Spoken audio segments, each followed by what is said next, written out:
Wal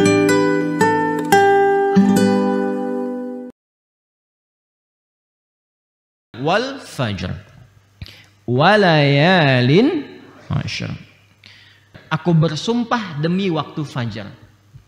Dan aku bersumpah pula, kata Allah, demi bilangan malam-malam yang 10 itu.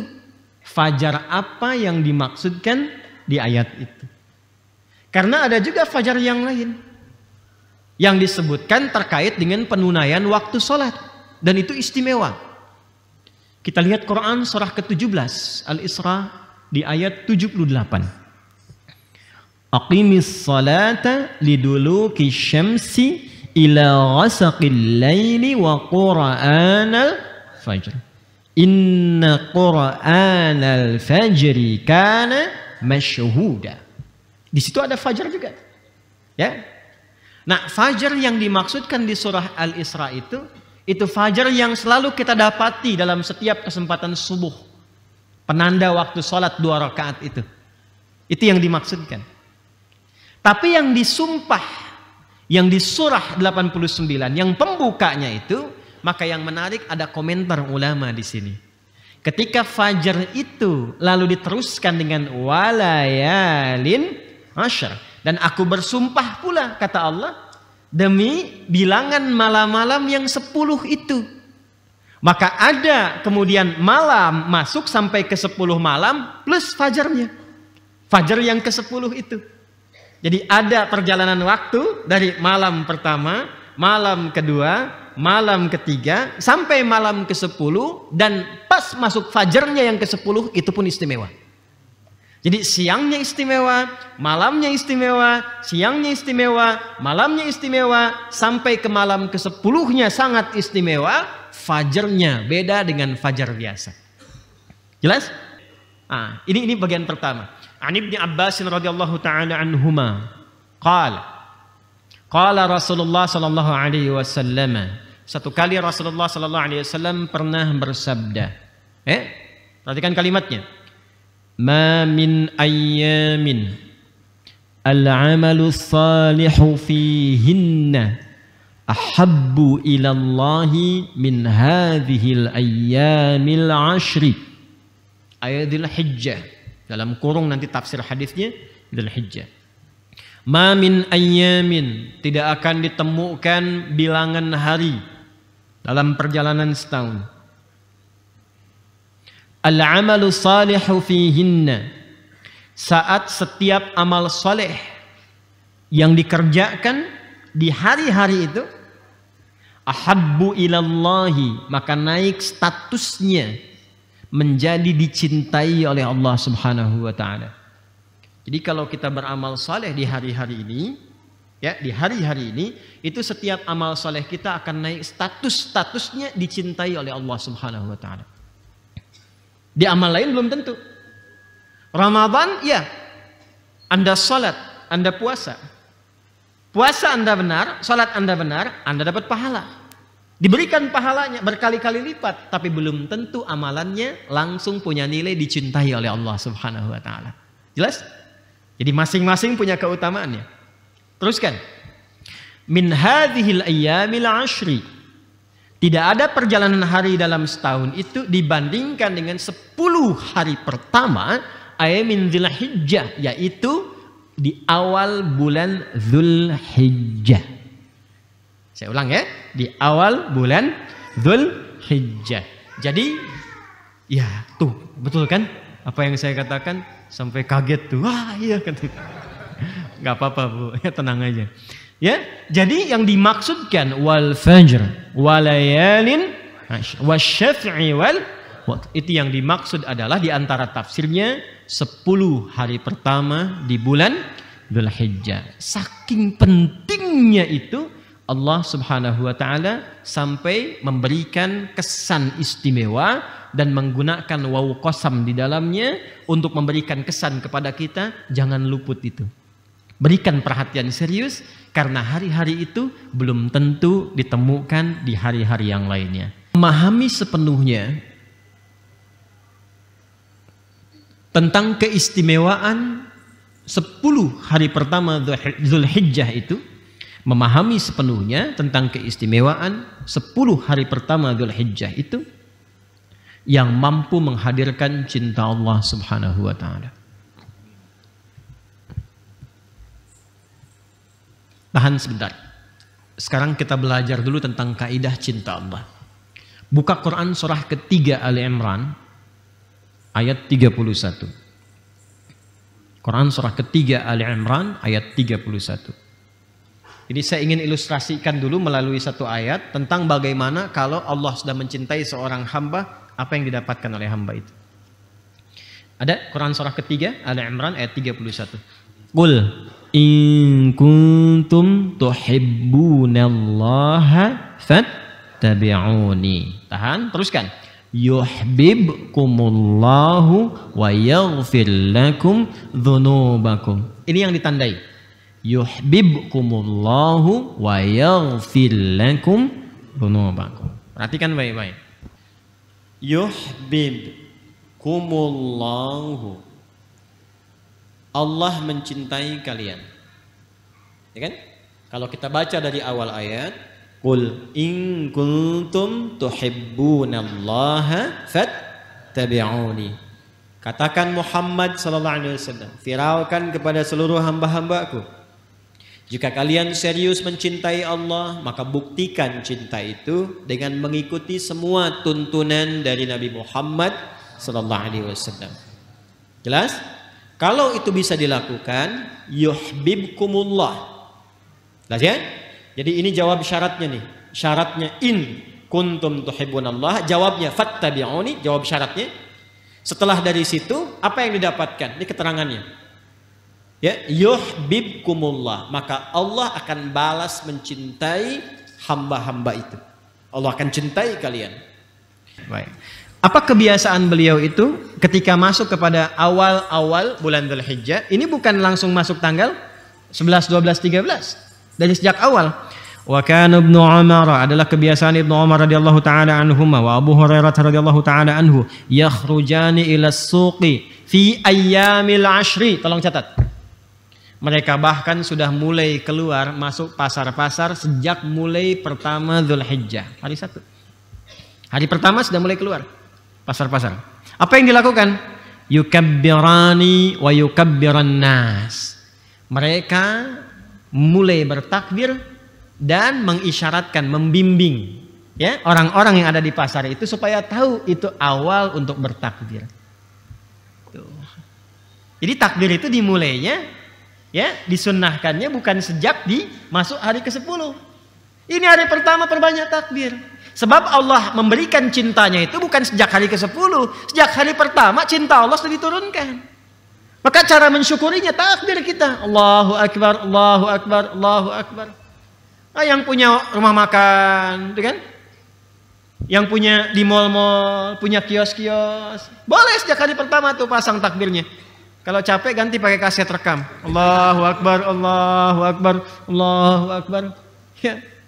Pak, belum kurban. Iya, kurban kan dicari di hari ke-10. Yang aku cari sekarang cintanya Allah. Itu. Apa dalilnya? Al-Bukhari, topik ke-13, subtopik yang ke-11. Ya, ya, sebelah kanan paling atas paragraf yang kedua. Gitu. Jelas ya? Ini belum banyak diketahui kan? Tahunya kan hari ke-10 aja. Sampai hari ke-13. Mulai. Ya, biasakan oleh kita takbir. Takbir ke rumah, takbir. Di kantor takbir. Allahu Akbar, Allahu Akbar. Tapi bukan cuma di lisan. Diungkapkan itu supaya sampai ke hati. Ya, jadi manfaat zikir itu ingatnya sampai ke hati. Kalau sudah sampai ke hati, terasa nanti cahaya iman itu. Karena iman itu puncaknya di hati. Ya, pusat iman itu di hati. Innamal mu'minuna alladzina idza dzukirallahu wajilat qulubuhum, bukan ru'usuhum, bukan lisanuhum, tapi wajilat qulubuhum. Nah, wajilat qulubuhum itu latihannya lewat lisan. Jelas ya? Nah, jadi ini yang ingin saya katakan pertama kali, fi ayyamil ashri yukabbirani wa yukabbirun nasu wa yukabbirun nasu. Dan orang-orang ikut bertakbir. Jadi begitu mereka berdua bertakbir, tahu, oh ini mah sahabat Nabi, ini mewarisi ilmu Nabi, pasti ini ada petunjuk dari Nabi. Wa yukabbirun nasu, begitu beliau berdua bertakbir, maka orang-orang ikut bertakbir, Masya Allah. Dan apa yang paling menarik? wa yukabbirun nasu bitakbirihima, maka orang-orang pun ikut takbir karena takbir keduanya. Wa kabbara Muhammad bin Ali khalfan nafilati. Masya Allah. Dan Muhammad bin Ali itu selalu mulai takbir setelah menunaikan nafilah. Dia di hari sejak hari pertama itu. Kalau sudah sholat fardu, sholat sunnah sendiri bertakbir. Takbir Allahu Akbar, Allahu Akbar, Allahu Akbar. Nah, itu sudah dimulai itu. Ya, hari-hari pertama kita mulai banyak bertakbir. Silahkan masuk kendaraan. Ini pulang sini nih. Ya, daripada komen yang nggak jelas tuh, isi takbir. Lalu selain takbir apa kurikulumnya? Satu, saya cepat.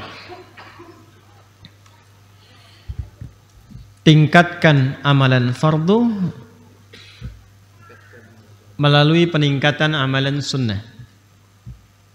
Tingkatkan amalan fardu melalui peningkatan amalan sunnah. Salat ada yang fardu? Berapa rakaat? 17 rakaat. Berapa waktu? 5 ya.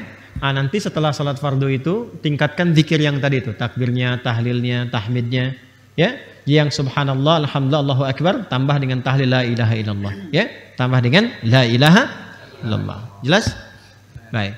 Nah, setelah itu tingkatkan amalan sunnahnya. Salat ada yang fardu, ada yang sunnah tidak?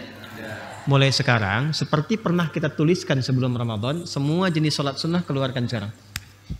Dawamkan 10 hari pertama ini. Jelas? Malam ada sholat apa saja yang sunnah? Subuh, kan? Sampai ke pagi, terus ke siang, sampai ke sore. Mahal, karena sholat yang kita tunaikan sekarang ini dicintai oleh Allah Subhanahu Wa Taala. Jelas? Baik. Ini maaf ya, butuh ampunan kita nih. Kalau semua orang Islam, khususnya di Indonesia aja, kerjakan dengan benar, jadi orang baik semua. Ya, kalau Anda pejabat, jadi pejabat yang baik. Anda pengajar, jadi pengajar yang baik. Anda rakyat-rakyat yang baik. Kalau semua orang baik, berkah turun. Ya, baik. Zakat wajib bukan? Wajib. Kalau wajib, pasti ada yang sunnah. Apa itu sunnahnya? Infak, sedekah. Maka mulai sekarang, coba punya anggaran untuk infak, sedekah. Ya. Jangan diartikan dengan uang saja. Makanan bisa. Ini ada taklim di mana aja, jangan harus taklim di sini.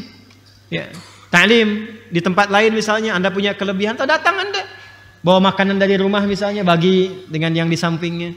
Ya, walaupun misalnya cuma air 1 gelas cup itu ya. Atau misalnya Anda kurma beli berapa, 10.000 dapat misalnya 20 satu-satu dibungkusin dari rumah, nggak apa-apa. Niatkan ikhlas untuk mengamalkan ini. Barangkali cinta Allah itu turun di salah satunya dari 20 itu. Ya. Jangan dilihat betapa mahalnya, tidak. Ya, ya mulai yang dagang-dagang itu. Niatkan sebagiannya. Tapi Anda juga jangan tidak sopan. Pak, Bu, seharusnya untuk 10 hari pertama. Dengar nggak tadi Ustadz ceramah?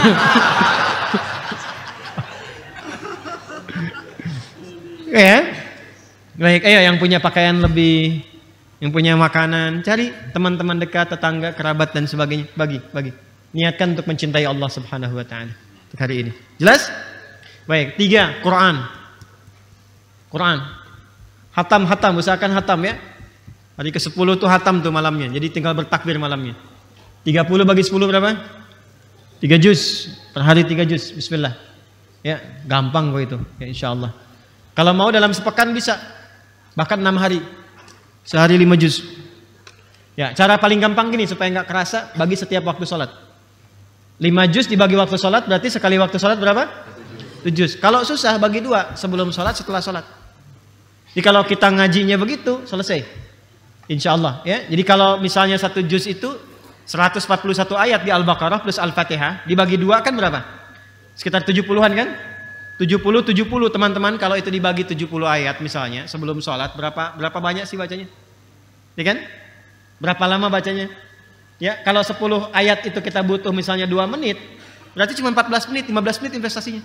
15 menit sebelum sholat, 15 menit setelah sholat. Kalau konsisten seperti itu, untuk 10 hari ini aja, 6 harinya langsung khatam Quran 30 juz. Selebihnya tinggal doa. Jelas? Sholat sunnah sudah, infak sedekah sudah, baca Quran sudah. Kemudian yang ketiga, yang keempat, baik. Kalau Anda ingin gabungkan semua itu, digabungkan, amar ma'rufnya ada, nahi mungkarnya ada, puasa. Saya ulangi, puasa. Boleh dari sejak hari pertama. Saya ulang, boleh dari sejak hari pertama. Awal Dzulhijjah, kedua, hari ketiga, hari keempat, hari kelima, terus sampai hari ke-9. Nah, ya. Kalau misalnya tidak memungkinkan, diperbanyak. Misal hari pertama, kedua, ketiga istirahat, hari keempat puasa, ya kan? Hari kelima istirahat lagi, 6 istirahat, 7 puasa. Jelas? Kalau tidak memungkinkan juga, maka yang hari-hari terakhir, hari 9 Dzulhijjah. Ya, 9 Dzulhijjah dikenal dengan puasa bersamaan dengan hari Arafah. Jelas? Hari ke-9 Dzulhijjah.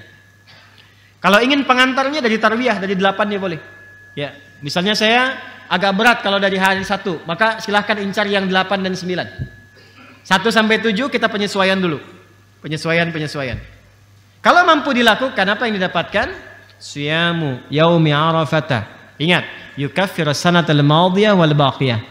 Puasa yang benar ditunaikan di momen Arafah itu, hari Arafah itu, maka berpotensi menggugurkan dosa setahun berlalu. Dan perhatikan cara menerjemahkannya. Awas, jangan salah menerjemahkan. Mengampuni dosa setahun berlalu dan menjaga tidak berbuat dosa setahun yang akan datang. Awas ya. Awas, hati-hati, jangan salah paham. Mengampuni setahun yang lalu dan setahun yang akan datang, lalu salah paham. Udah diampuni nih setahun yang datang, udah puasa. Oh, udah deh ikut talim malam Jumat, HP jamaah tadi diambil kan? Itu HP orang, setahun udah investasi. Itu salah. Karena ciri diterima puasanya adalah dengan dia bertobat di situ diampuni dosa yang sebelumnya. Dan dengan dia bertobat dijaga tidak berbuat salah di setahun berikutnya. Terjaga perbuatan dia, itu maksudnya. Jelas? Baik, amalan selanjutnya nanti kurban. Amalan selanjutnya apa? Kurban. Jadi kalau ada anggaran silahkan disiapkan untuk kurban, kan? Tinggal nanti puncaknya saat menyembelih itu sambil kita bertakbir setelah sholat Id dan seterusnya.